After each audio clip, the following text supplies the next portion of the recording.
Right now, the most urgent threat to our nations is ISIL, and that's why we're united in our determination to destroy it. And all 28 NATO allies are contributing to our coalition, whether it's striking ISIL targets in Syria and Iraq, or supporting the air campaign, or training local forces in Iraq, or providing critical humanitarian aid. And we continue to make progress, pushing ISIL back from territory that it controlled. And just as I've approved additional support for Iraqi forces against ISIL, I've decided to increase U.S. support for local forces fighting ISIL in Syria. A small number of American Special Operations Forces are already on the ground in Syria, and their expertise has been critical as local forces have driven ISIL out of key areas.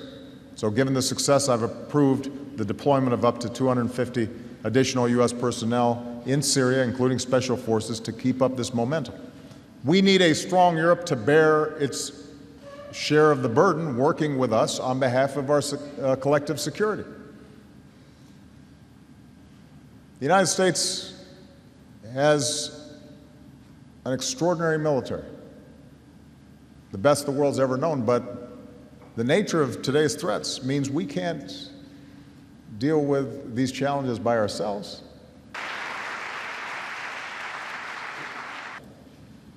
And just as we remain relentless on the military front, we're not going to give up on diplomacy to end the civil war in Syria, because the suffering of the Syrian people has to end, and that requires an effective political transition.